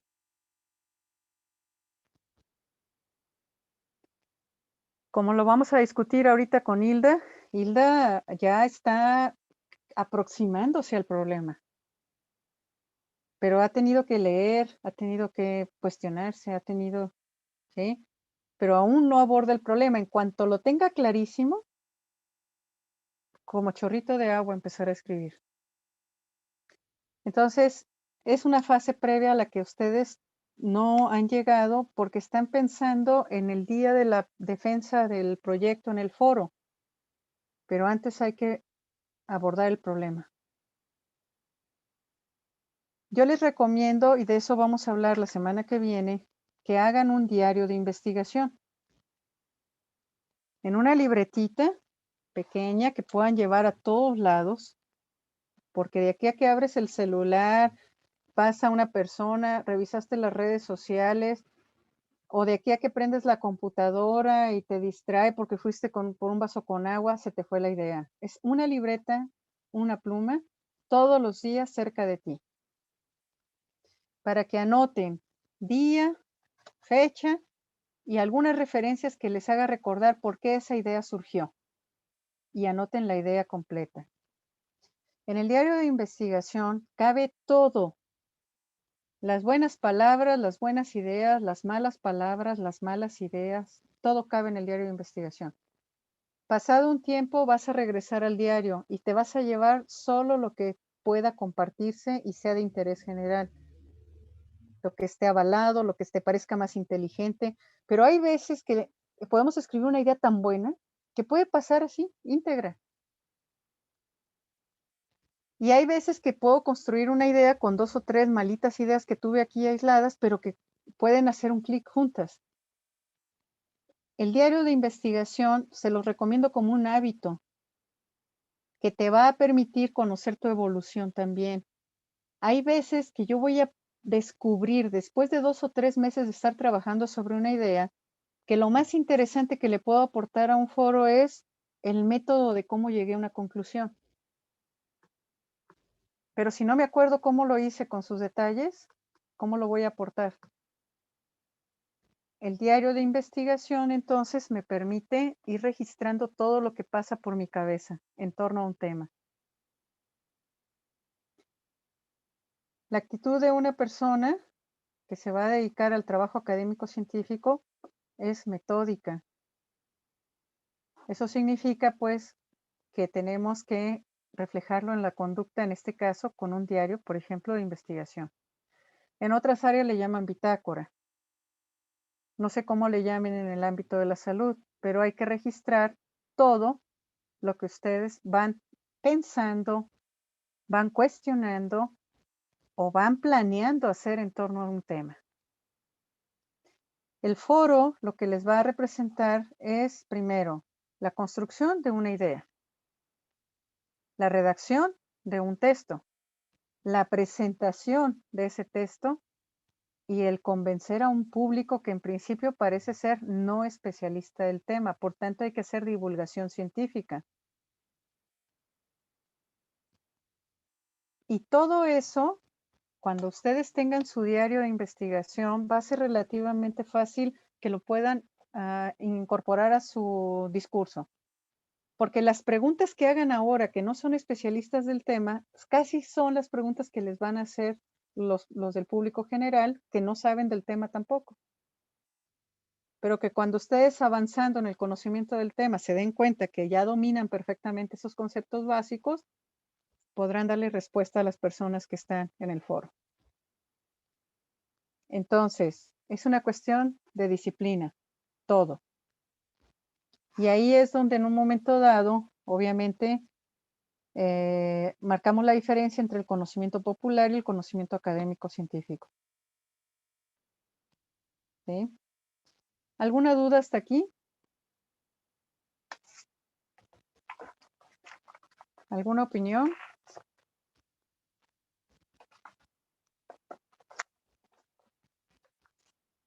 ¿Algo que crean que podemos comentar de último momento?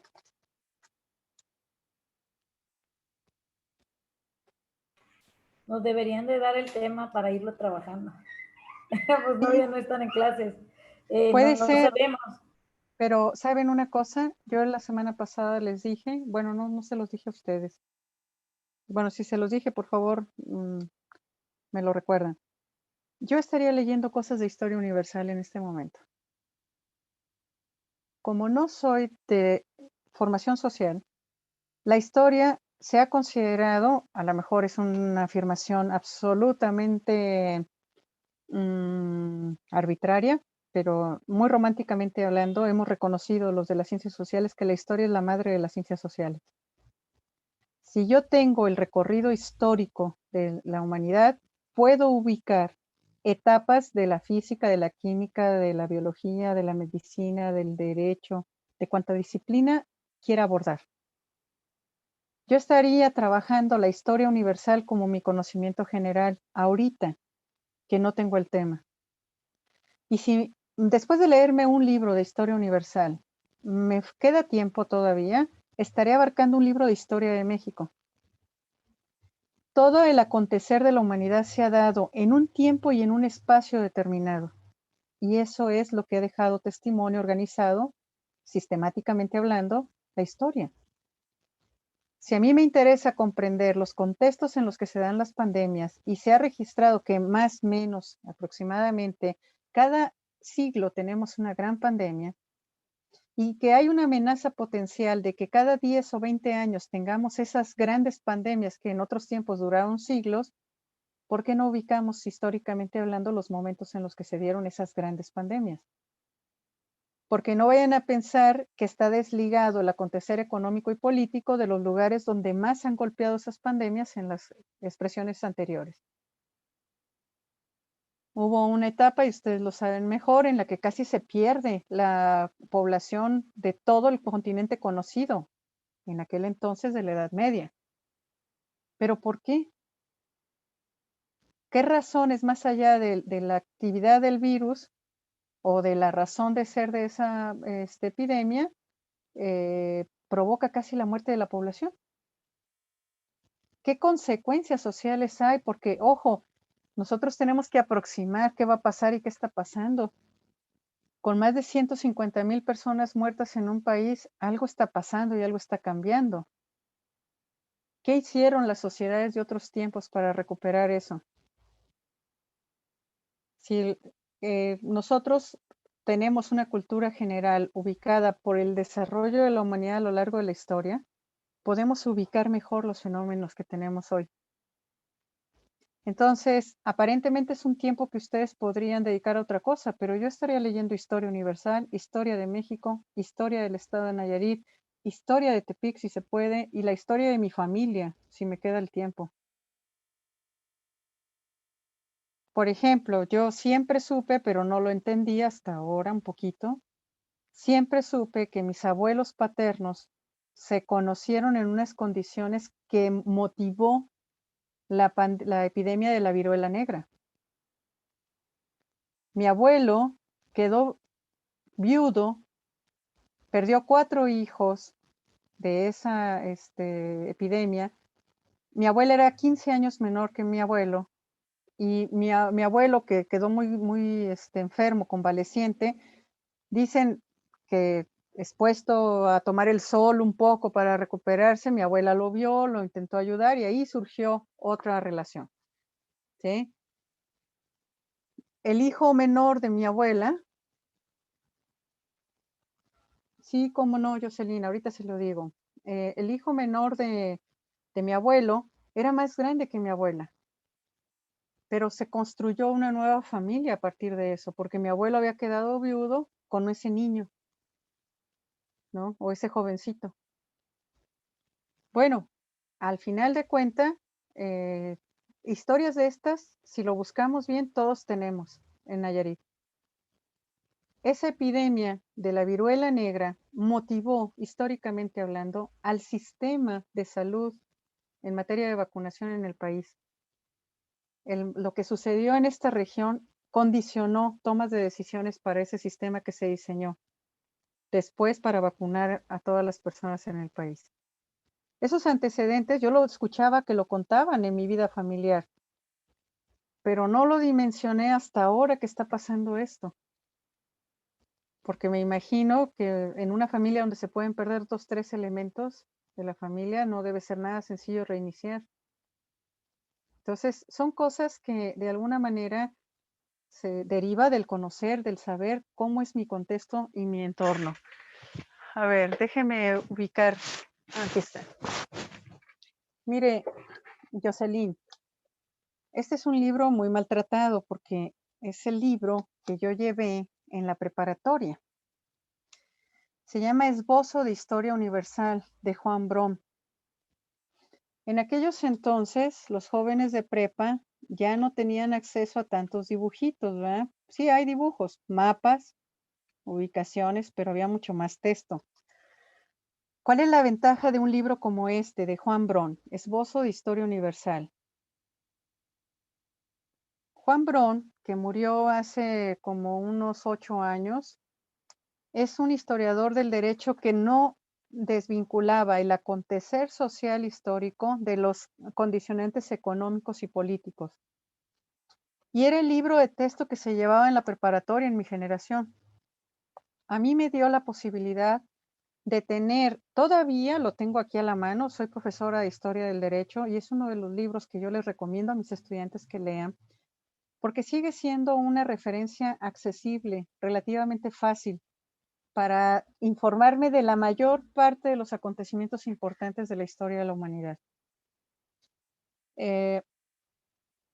Muchas cosas, a lo mejor al inicio de la lectura, Jocelyn le va a representar hacer lo que ya nos comentaba Gladys, que está haciendo. Gladys o, perdón, no me acuerdo, o Annette, de buscar en el diccionario algunas palabras, puede ser, pero quiero que entienda que este es el lenguaje que llevábamos en la prepa, los de mi generación. Esbozo de Historia Universal, entonces, es un libro diseñado para los bachilleres y que además está cargado de mapas que nos ubican en tiempo y espacio de los acontecimientos que nos están dando. Tiene una ventaja didáctica. Al final de cada etapa viene un resumen de los principales acontecimientos. Entonces eso nos permite reafirmar conocimientos, recordar, tener presentes y frescos algunas cosas. De este mismo autor, Jocelyn, está el Esbozo de Historia de México, que no sé dónde lo tengo aquí. Ah, aquí.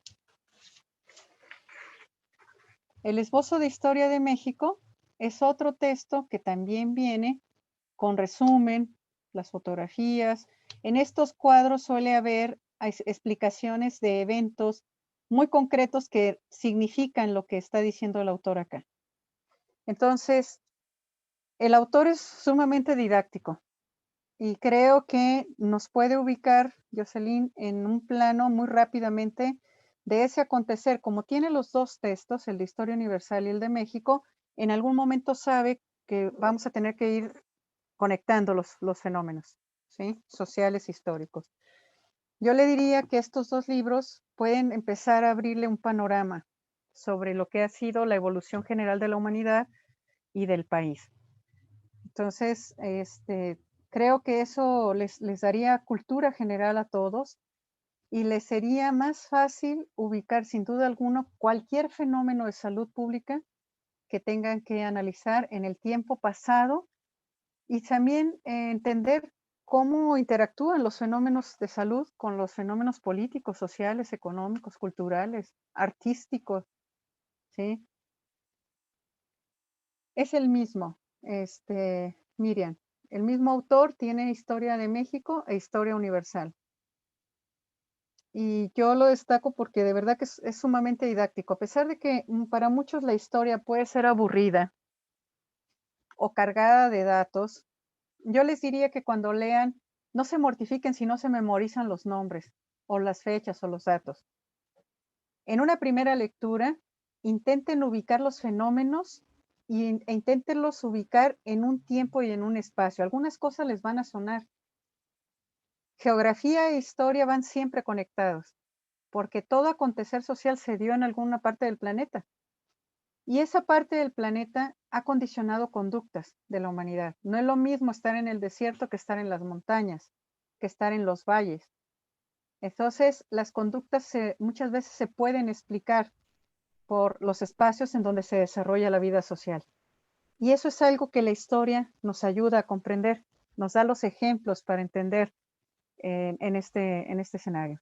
Entonces, esa sería más o menos la recomendación.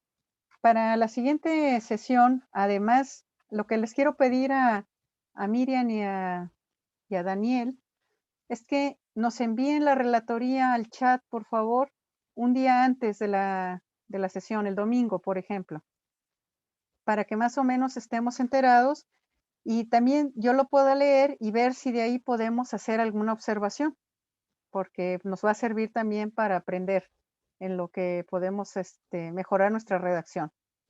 ¿De acuerdo? Y hablaremos la siguiente vez sobre el diario de investigación que les acabo de sugerir. Pero si alguien ya lo puede iniciar, adelante. ¿De acuerdo? Bien, ¿cómo vamos? ¿Siguen viendo útil este ejercicio que estamos haciendo? ¿Siguen sintiendo que les aporta algo? La idea no es que les quite tiempo, es que les aporte algo para empezar a trabajar con más serenidad el proyecto que tienen que presentar al final. ¿De acuerdo? Muy bien. Pues entonces, en estos 10 minutitos me quedo con la compañera Hilda para trabajar su ensayo y nos veríamos el próximo lunes a las 5 de la tarde. Si no hay más, les agradezco mucho que estén aquí y que además se cuiden mucho, por favor. Jacobo, ya tengo muchas ganas de leer lo que usted está escribiendo. La próxima semana usted será relator. ¿Le parece bien?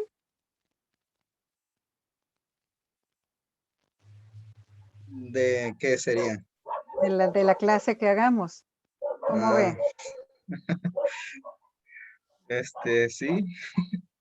No vaya a faltar porque no quiere hacerlo. Mejor me lo dice. Viene y dice, ¿sabe quién? No quiero ser relator todavía. ¿De acuerdo? Doctora, una duda. ¿Lo de relatoría se lo vamos a enviar por dónde? Al chat general, sí, para que Me todos... van a aburrir de leer todo lo que escribí. ¿Mande? Es que sigo siendo demasiado extensos. Estoy viendo y me salieron como 4 hojitas de las No pequeñas. pasa nada, no pasa nada. Al contrario, podemos observar y a lo mejor trabajamos con su redacción cómo hacer una síntesis. Okay. ¿De acuerdo? Sí. Pero trabajaremos de tal manera que resulte muy productivo todo. Ya veremos qué podemos hacer con ese escrito. ¿De acuerdo? Sí, perfecto. Muy bien. Gracias, Miriam. Hasta luego. Hasta luego. Jacobo, no falte, ¿eh? Si no quiere hacer la relatoría, me lo dice, pero no falte. Muy bien. Nos vemos entonces. Hasta el lunes. Gracias, nos Gracias vemos. por todo. Hasta pronto. Buenas noches a todos. Hasta luego. Buenas noches. Buenas noches. Bueno, Hilda. Nos vamos a quedar usted y yo. Sí. Creo que se nos fue Daniel. Bueno. No, ahí está. Ahí está todavía. O sea, están con las cámaras apagadas. A lo mejor está haciendo lo de la relatoría. Seguramente. Bueno, Hilda, me alegra mucho que usted me dé la oportunidad y que además partamos de la idea que es un ensayo y que está en fase de aprendizaje, digo yo, porque no, claro, eso por descontado, no se preocupe.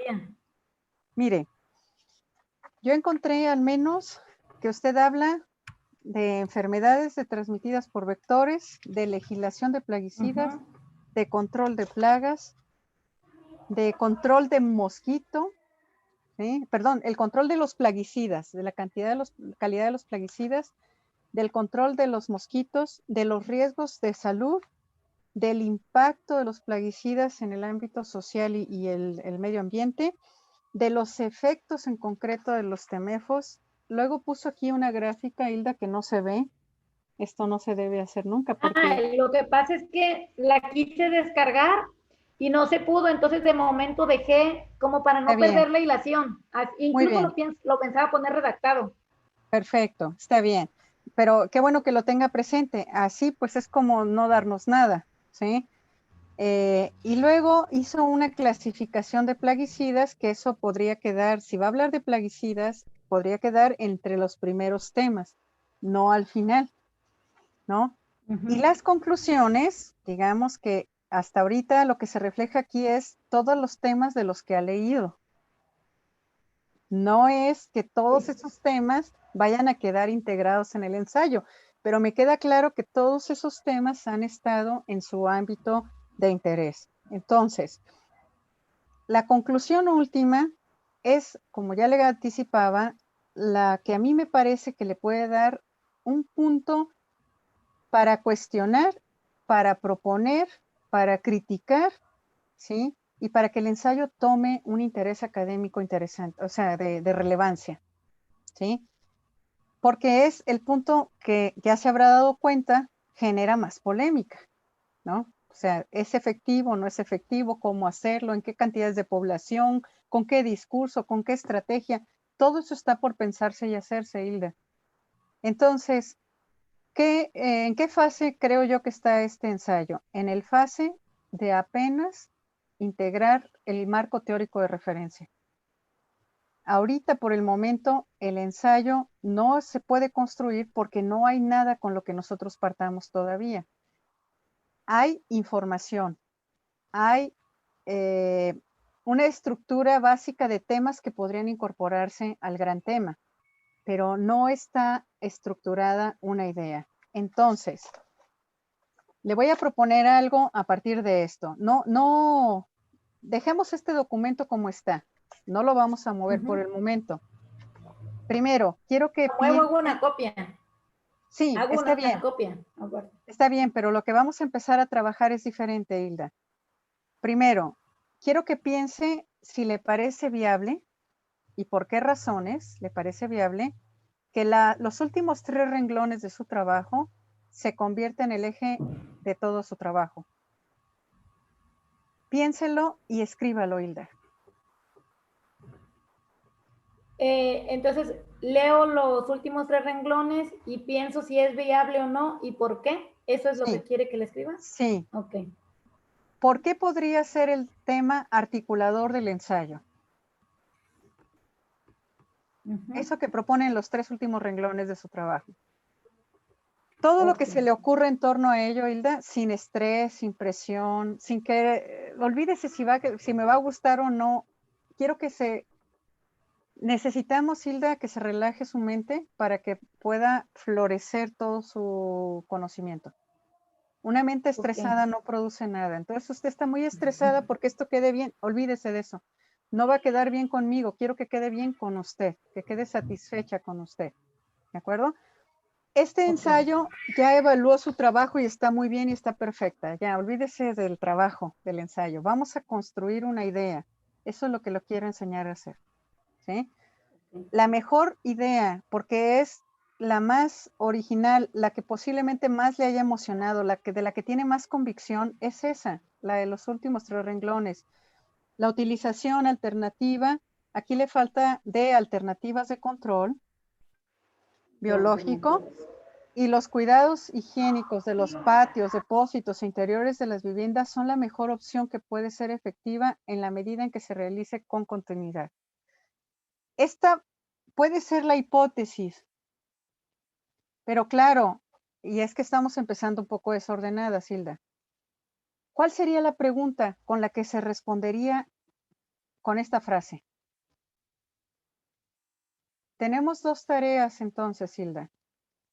Una, redactar por qué este podría ser el tema del ensayo. Y 2, estructurar la pregunta que se podría responder con esa respuesta que ya tiene ahí. Metodológicamente no debemos empezar así, Hilda, pero quiero partir de lo que ya usted domina para que pueda entender que este puede ser un buen tema así. Entonces, ¿cuál sería la pregunta que podría responder esta afirmación de los 3 últimos renglones de su trabajo?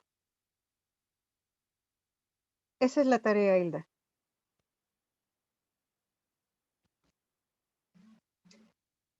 Y luego... Estoy tomando nota, por eso Sí, estoy así, que pudiera responder la afirmación de las últimas 3. Sí, o sea, ¿cuál pregunta hay que hacer para que la respuesta sea la siguiente? La utilización de alternativas de control biológico y los cuidados higiénicos de los patios, depósitos e interiores de las viviendas son la mejor opción y pueden ser efectivas en la medida en que se realice con continuidad.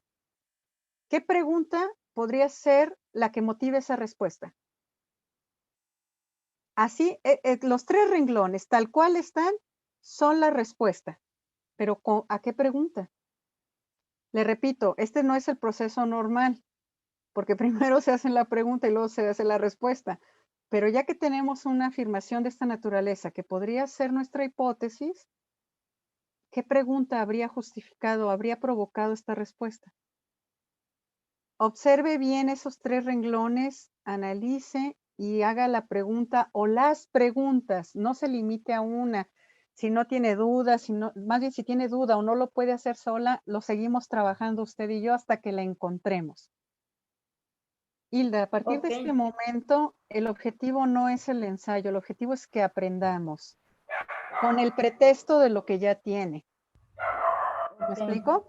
Entonces, baje su nivel de tensión, predispóngase a disfrutar este proceso y lo haremos de la mejor manera que podamos trabajar. ¿De acuerdo? Bien, me parece bien, muy bien. Gracias, Hilda. Y además valoro mucho el esfuerzo que ha hecho, porque al abarcar todos estos temas,